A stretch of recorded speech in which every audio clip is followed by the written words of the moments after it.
Nestlist YouTube channel. Oke, jadi aku perkenalan diri dulu. Ya, jadi nama aku Syam Abdul Malik. Aku di sini di Axelis sebagai full stack developer intern. Nah, jadi di presentasi kali ini aku akan bahas apa itu photo manipulating, terus tools yang sering digunakan untuk photo manipulating, genre photo manipulating, teknik photo manipulating, contoh penerapannya, dan hal yang tidak boleh dilakukan saat photo manipulating. Nah, pertama-tama kita belajar dulu apa itu photo manipulating.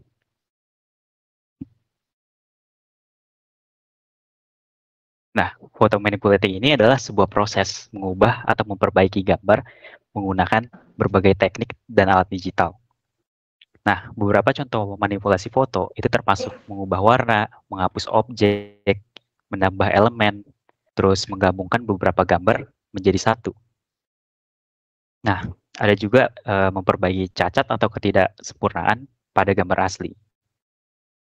Nah, ini adalah contoh photo manipulating nih yang di kanan ini. Nah, untuk tools-nya sendiri untuk photo manipulating itu ada banyak. Yang pertama itu ada Photoshop, terus ada Affinity Photo, ada GIMP, dan kalau di HP itu juga sebenarnya ada juga namanya itu Canva, PixArt. Nah, photo manipulating ini memiliki berbagai macam genre.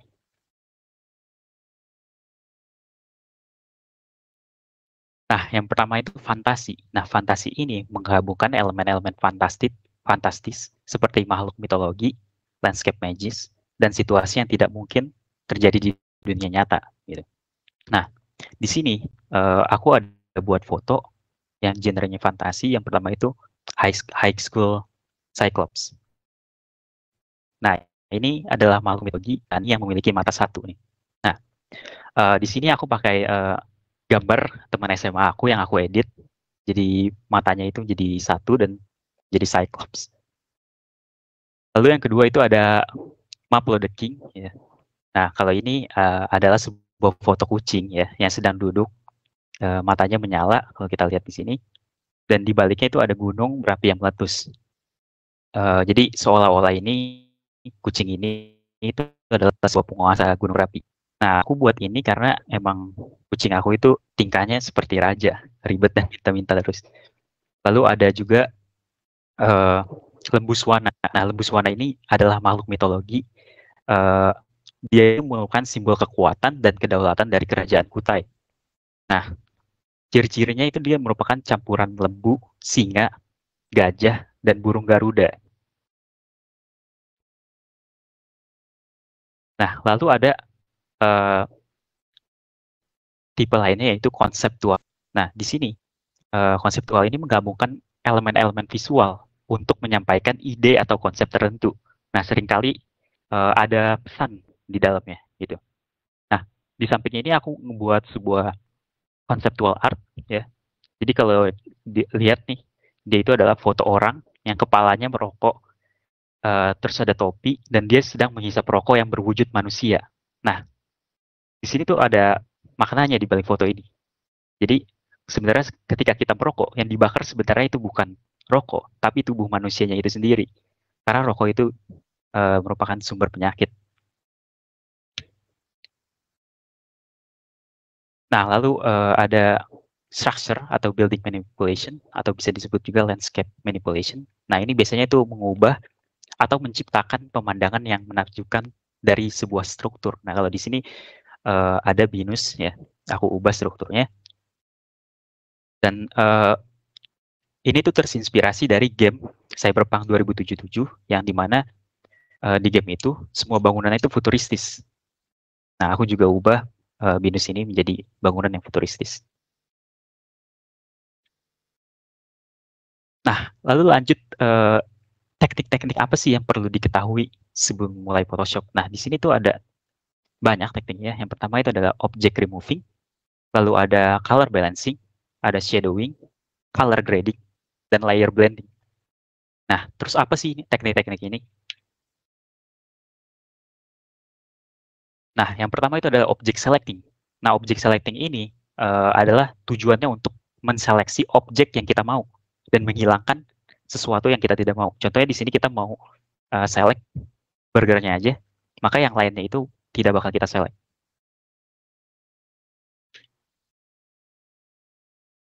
Lalu yang kedua itu ada color balancing.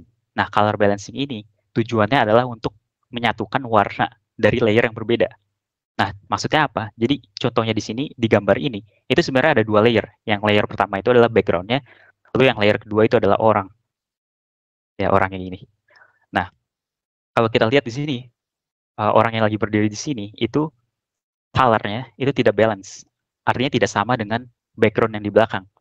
Nah, kita kalau ingin membuat gambarnya tampak nyata, kita harus color balancing dulu agar warnanya itu sama setiap layernya.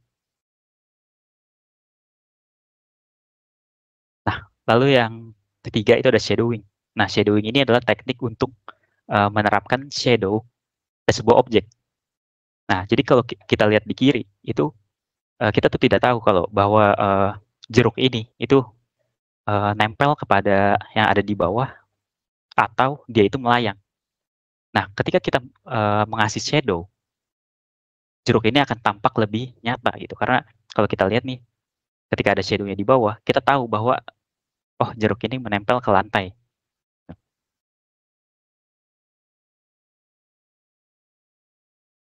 Lalu ada layer blending. Nah, layer blending ini adalah teknik untuk menyatukan dua layer yang berbeda atau lebih.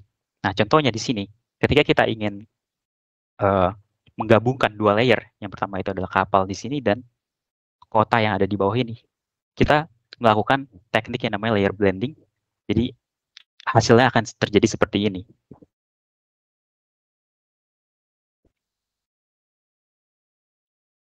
Nah, di sini ada gambar di kiri itu adalah hasil photo manipulation finalnya. Jadi di sini ada gambar Cimory yang ada di gunung.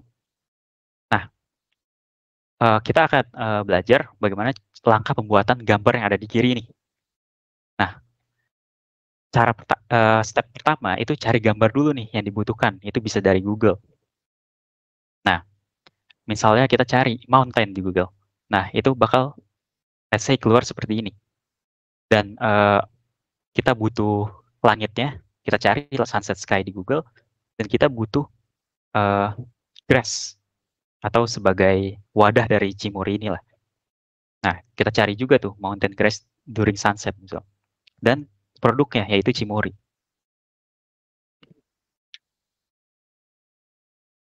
Nah, lalu langkah kedua, kita harus menggunakan teknik object selection. Ya, tadi yang seperti dijelaskan, kita akan select objek mana yang kita inginkan. Nah, di sini kita misalnya ingin hanya rumputnya saja yang kita seleksi. Dan untuk gunung, kita hanya bagian tengahnya saja yang ingin kita seleksi. Nah, kita bakal menghilangkan bagian-bagian tidak dibutuhkan.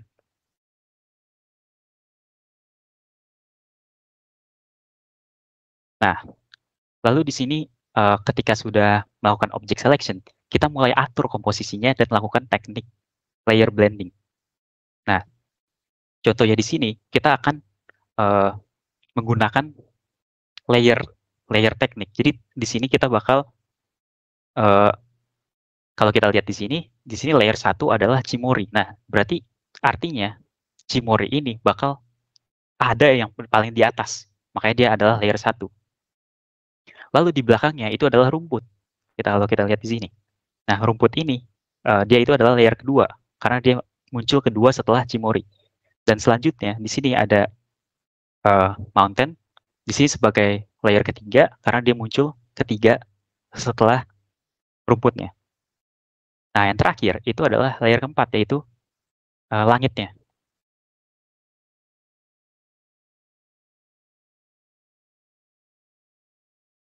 Nah, langkah keempat karena tadi kalau kita lihat itu Cimory dan rumputnya itu tidak memiliki warna yang sesuai, maka kita melakukan teknik yang namanya color balancing. Nah, di sini kalau kita lihat yang Cimory yang sebelumnya berwarna terlalu terang dan color tone-nya itu tidak pas dengan environment yang ada di belakang gunung ini, maka kita lakukan color balancing. Kita jadikan dia agak kuning kemerahan, sama dengan rumputnya.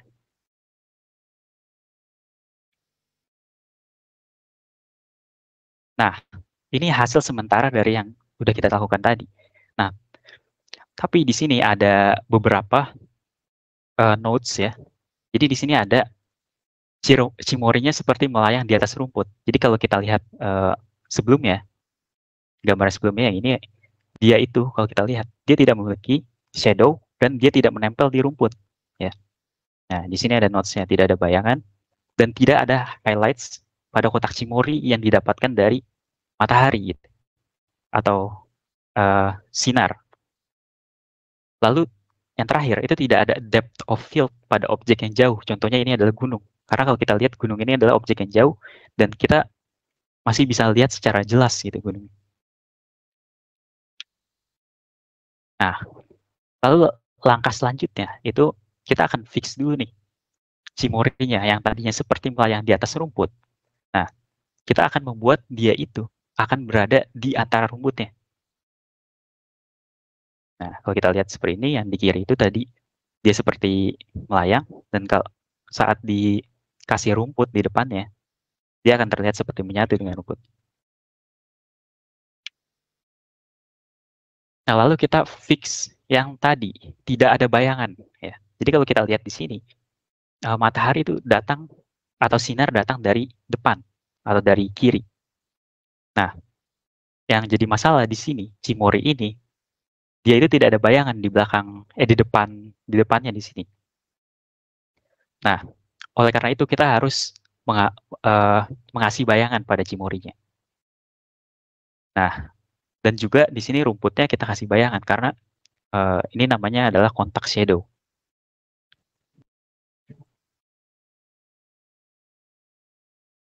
Nah, yang terakhir itu tidak ada cahaya highlights pada kotak cimori. Ya, kalau kita lihat yang di kiri, di atas kotaknya itu harusnya ada beberapa cahaya ya dari sinar yang ada di belakang, dan kita harus menambahkan cahayanya. Jadi di sini ditambahin cahayanya seperti ini.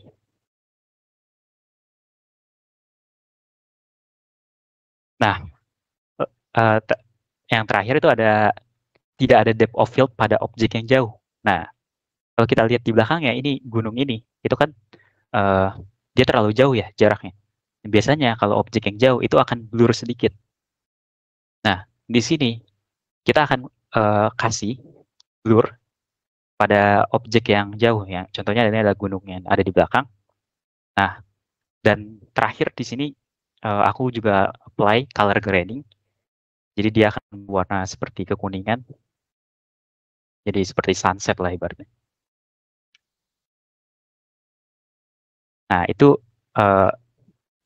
tadi adalah contoh bagaimana cara pembuatan photo manipulating. Ini yang sederhana gitu. Nah, sebelum photo manipulating ya, itu tuh ada hal-hal yang tidak boleh kita lakukan. Nah, yang pertama itu adalah melanggar hak cipta dan lisensi ya. Jadi kalau kita ambil gambar itu harus gambar-gambar yang bisa lah untuk kita pakai. Atau jika ingin emang kita pakai untuk komersial, kita harus membeli lisensinya terlebih dahulu.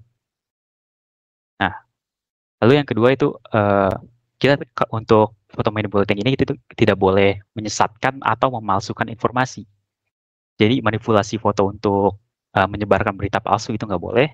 Lalu melebihi batas etika.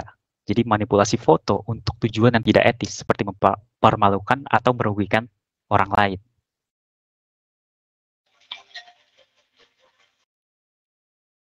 Nah, itu saja untuk presentasi saya. Terima kasih. Oke, halo.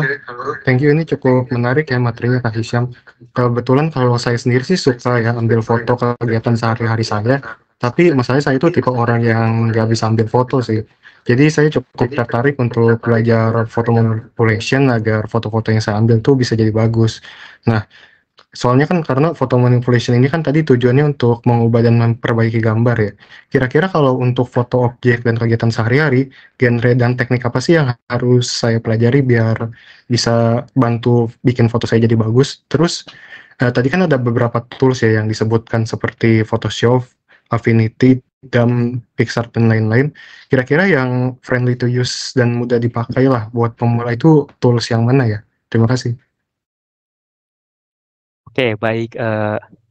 Kak Rivaldo atau Kak Daniel nih ya dipanggil? Oh, kita panggil Kak Daniel aja. Ya, Kak Daniel. Jadi kalau untuk foto, kalau kakak sering fotografi nih untuk kehidupan sehari-hari lah, terus mau manipulasi foto ya, itu aku saranin tuh lebih ke yang ini sih, color correction, terus color grading, itu teknik-teknik seperti itu untuk memperbagus fotonya. Nah, ini kalau tools-tools yang sering dipakai nih, itu bisa pakai, kan tadi ada dijelasin ya, ada game, Photoshop, sama Affinity Photo. Nah, tools-tools ini sebenarnya tuh preferensi aja gitu. Cuman yang sering banyak tutorialnya di YouTube ya itu adalah Photoshop gitu. Nah, nggak cuma itu, kalau misalnya emang eh, kebutuhannya yang lebih ke sehari-hari lah, itu bisa juga pakai Lightroom.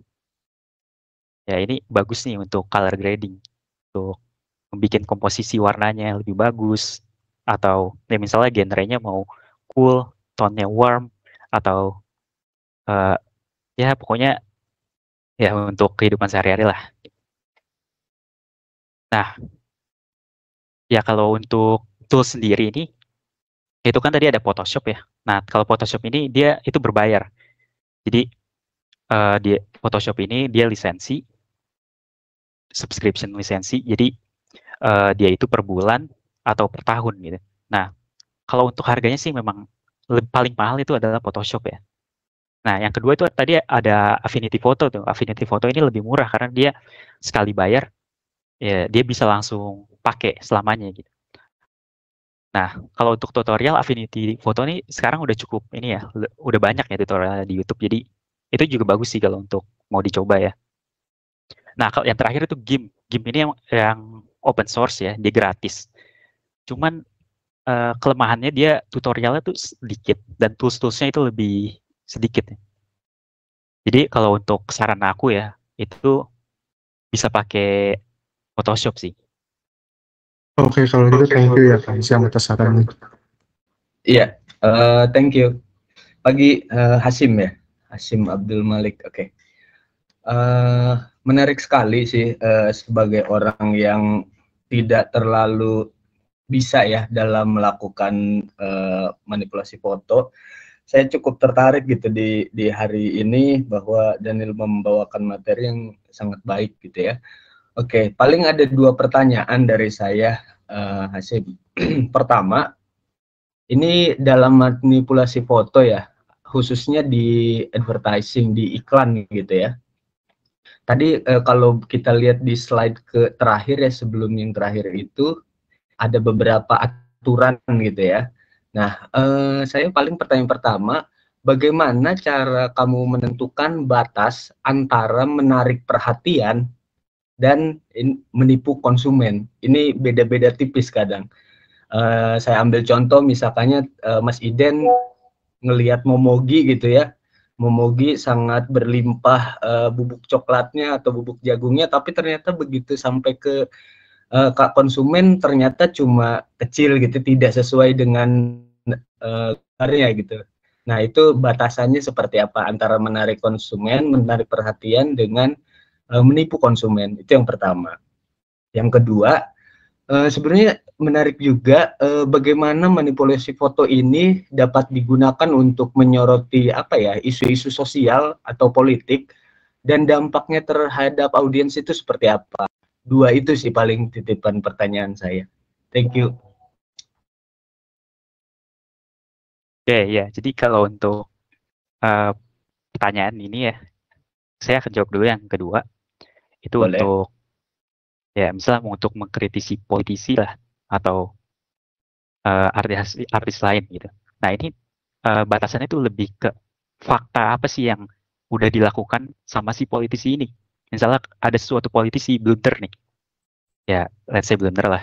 Nah, kita boleh nih untuk membuat sebuah foto manipulation ya tentang blunder si politisi ini. Tapi itu tuh harus sebuah fakta gitu, sebuah fakta yang ada dan baru kita boleh foto manipulation di situ. Nah, elemen-elemennya juga gak apa-apa untuk boleh lebih mendramatisir gitu ya. Cuman asalkan fakta yang tadi itu harus tetap sejalan dengan yang kita buat gitu. Jadi kalau keluar dari fakta itu nggak boleh. Nah, kalau yang pertama ya, aku kayak kurang tahu sih kalau untuk yang pertama ya, kalau untuk advertising ya, seberapa boleh kita untuk, kalau tadi chat bilang tuh membohongi publik ya, untuk Nah, itu. produk-produknya itu aku kurang tahu sih. Oke, nggak apa-apa. Thank you ya, Hasim. Halo Kak Isyam, pagi. Pertama-tama materinya bagus dan menarik banget nih Kak. Terutama kan terkait ini kan foto manipulation ya. Nah aku mungkin penasaran nih, aku sebagai seorang awam nih sering ngambil-ngambil gambar juga nih Kak. Dan jujur menurut aku sendiri, aku kan hanya awam nih. Gambarku yang aku tampil itu juga menurutku kurang menarik nih Kak. Nah kira-kira juga dari internet kadang-kadang juga ada gambar yang menarik tapi sayangnya kualitasnya itu rendah gitu Kak. Nah kira-kira ada nggak sih solusi agar gambar yang kita ambil itu yang dapat kita gunakan juga itu bisa menarik gitu Kak untuk digunakan di photo manipulation kita. Terima kasih. Ya, kan ya Kak. Jadi gini Kak, kalau misalnya untuk ngambil gambar foto ya buat foto manipulation itu sebenarnya ada, sebenarnya kita bisa dari Google gitu ya, kita ambil dari Google, dan tapi ada juga nih website-website yang menarik untuk stok foto lah ibaratnya ya. Jadi kita bisa kalau mau cari ya misalnya cat gitu, atau misal fire, api, atau gunung, mountain gitu. Dan itu sebenarnya ada situs sendiri tuh untuk cari stok foto seperti itu.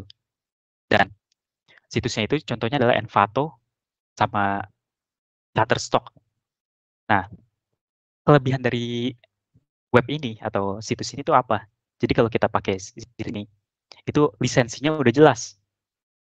Nah, lisensinya itu kayak ya ibaratnya ada yang royalty free atau untuk non komersial atau untuk mungkin ada yang royalty tapi bayarnya itu per foto yang digunakan itu larisnya berapa gitu. Itu juga ada gitu. Nah, apakah dari Google itu bisa? Ya bisa aja. Kita bisa ambil gambar-gambar dari Google, dan sedangkan kalau kita misalnya lihat Google nih, ada gambar bagus nih, kita ambil dong. Nah, tapi kita harus tahu dulu nih, lisensi yang dipakai di foto ini tuh apakah itu untuk non komersial atau itu untuk editorial. Editorial tuh maksudnya lisensi yang untuk publishing di blog, news, atau berita lah ibaratnya. Kita harus tahu tuh lisensi yang kita gunain itu apa. Nah, tapi kalau misalnya Kak Jemi nih, ibaratnya ngambil foto dari Google dan dia mau foto manipulation untuk kebutuhan sendiri lah ibaratnya, untuk Instagram gitu, tidak untuk komersial, itu boleh. Jadi kita nggak perlu pedulikan dengan lisensinya. Jadi itu sih Kak, lebih ke kalau misalnya mau ngambil stok itu bisa di tadi ya, yang Shutterstock atau Envato. Google juga bisa sebenarnya, cuman kita harus memperhatikan lisensinya. Oke, thank you Kak Isyam atas jawabannya. Menarik sekali jawabannya ya. Oke, ini jadi aku berikutnya yang menanya siapa ya tadi? Kak Gusti ya? Oh iya, Jamie, thank you, Silakan. Jamie. Thank you Isyam. Oke, Hisam, sebelumnya thank you, materinya bagus banget dan saya cukup terkejut ya, ternyata ada juga yang suka dengan foto manipulation. Tapi backgroundmu di bidang kreatif atau di bidang apa ya, Hisam, kalau boleh tahu? Kalau aku sekarang ini full stack developer Kak. Oke, keren sih. Memang ada bagian yang kreativitasnya cukup tinggi di dalam diri kamu ya. Kalau boleh tahu kamu, ini kita sharing-sharing aja ya Hisam ya. Memang karena kebetulan saya juga sangat mendalami bidang foto manipulation ya, cukup lama dari 2009. Dan memang tadi beberapa materi yang kamu sampaikan tuh cukup membantu untuk teman-teman yang memang punya ketertarikan atau cukup menyukai di bidang fotografi terutama ya, dan juga ada sentuhan-sentuhan seni di dalamnya. Kalau dulu memang sebelum munculnya AI ini, foto manipulasi itu cukup banyak, bukan banyak, banyak yang mengagumi atau banyak yang menyukai bukan untuk kebutuhan komersial dibandingkan untuk kebutuhan editing foto prewedding gitu ya. Prewedding juga untuk kebutuhan poster-poster bioskop atau XX1 gitu ya. Nah, tapi semakin berkembangnya dunia digital, itu banyak yang menyukai atau mendalami di bidang foto manipulation itu untuk karya kreativitas sendiri gitu, untuk karya kreativitas mereka terutama di bidang olahraga, yaitu pembuatan poster untuk event-event tertentu, untuk ibaratnya seperti Indonesia menang kemarin tuh, mereka langsung berburu mereka langsung segera untuk membuatkan sebuah poster yang dimana mereka akan umumkan atau mereka akan memposting di media sosial supaya poster tersebut bisa digunakan banyak orang, sehingga watermark mereka itu bisa muncul di mana-mana untuk branding personal mereka gitu atau personal branding mereka. Lalu juga untuk masing-masing dari individu juga memiliki sebuah karakter tersendiri gitu ya. Tadi yang kamu jelaskan ada yang fantasi, ada yang apalagi itu ya tadi sorry di bagian awal saya kurang kurang fokus karena memang gangguan jaringan di laptop saya ya. Karena memang saya pribadi saya menyukai genrenya itu genre eksperimental sama kalau saya apocalypse. Kalau saya lebih mengarah ke situ gitu ya Isam.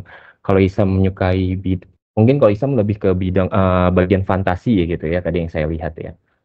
Nah, kalau memang Isam menyukai itu mungkin ke depannya kita bisa sharing-sharing gitu Isam ya untuk bertukar ilmu gitu ya.